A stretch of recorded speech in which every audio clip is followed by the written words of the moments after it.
S'attaquer à la dissertation de philosophie, honnêtement, ça ressemble souvent à la construction d'un grand bâtiment en partant de zéro.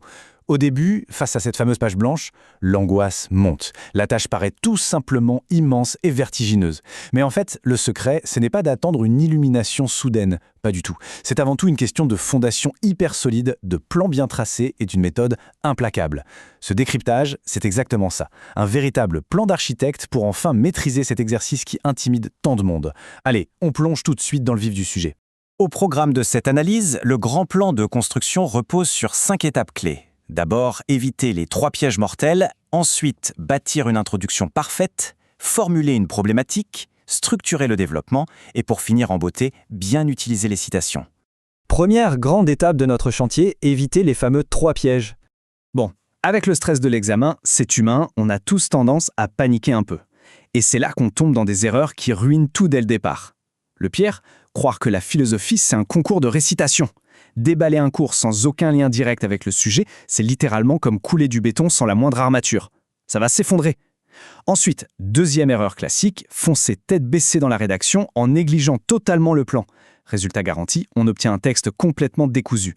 Et enfin, le troisième piège, c'est d'oublier d'argumenter. Affirmer qu'un philosophe a dit ceci ou cela, c'est bien, mais il faut expliquer pourquoi.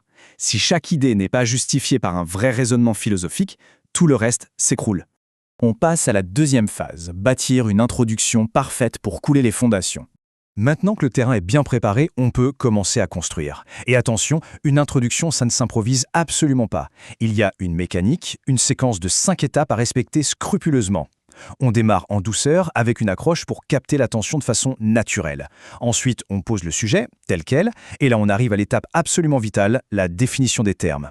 Définir les mots du sujet, ce n'est pas du tout une formalité, c'est littéralement la clé qui va déverrouiller tous les angles d'analyse possibles. Une définition hyper précise donne immédiatement la direction. De là, la problématique va émerger presque toute seule, suivie par l'annonce du plan pour montrer exactement où l'on va. Troisième étape, et c'est le cœur même de notre édifice, la formulation de la problématique. Alors, soyons très clairs, une problématique ne sera jamais une simple reformulation du sujet. C'est beaucoup plus profond que ça. Prenons un exemple classique. On se demande si la liberté rend heureux. Spontanément, l'opinion commune va dire « bah oui, faire tout ce qu'on souhaite, c'est l'état de satisfaction totale, ça paraît évident ». Mais en philosophie, on refuse l'évidence, on creuse. En face de cette idée première, on va révéler une vraie tension philosophique. On se dit « d'accord, ne pas avoir de contraintes, c'est parfait pour suivre ses envies, mais si on cède spontanément à absolument toutes ses impulsions, est-ce qu'on ne devient pas un peu l'esclave de ses propres désirs ?» Et paf, le sujet ne pose plus juste une question, il révèle un véritable dilemme qu'il va falloir résoudre. Pour résumer, problématiser, c'est exactement ça. C'est l'art de passer d'une réponse spontanée à un vrai problème en soulevant une grosse contradiction.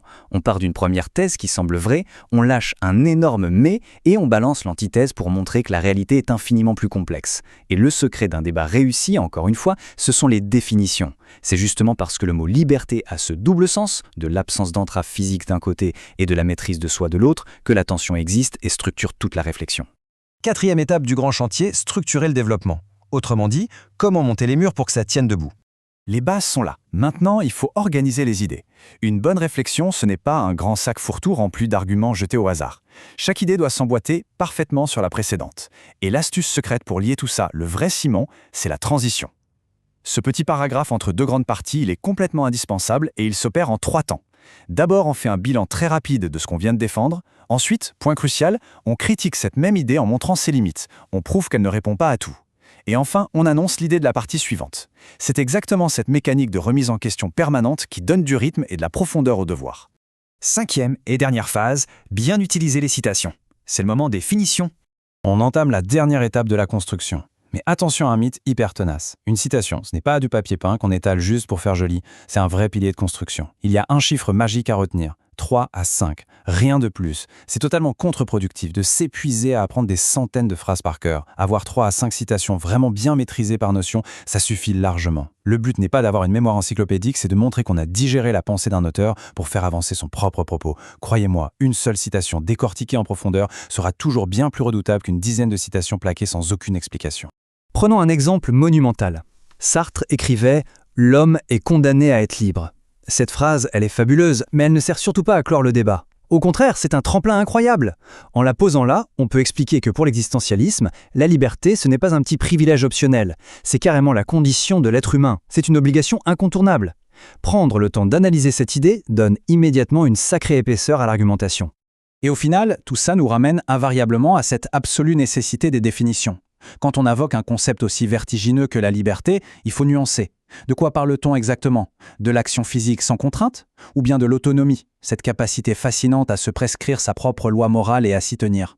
Rien que d'expliquer cette distinction, on métamorphose la trajectoire de l'analyse et on prouve qu'on maîtrise l'architecture globale de la pensée. Et voilà, l'édifice est debout. De l'accroche jusqu'aux citations, chaque étape de cette méthode n'a qu'un seul but, structurer la pensée pour réfléchir par soi-même. Alors, face à une question classique comme « être libre, est-ce faire ce que l'on veut ?», on voit bien qu'il y a un monde gigantesque au-delà de l'évidence. On possède maintenant toutes les clés pour interroger le désir, la loi, la raison. En appliquant cette méthode rigoureuse, comment bâtirait-on la réponse la plus percutante possible à ce grand vertige philosophique?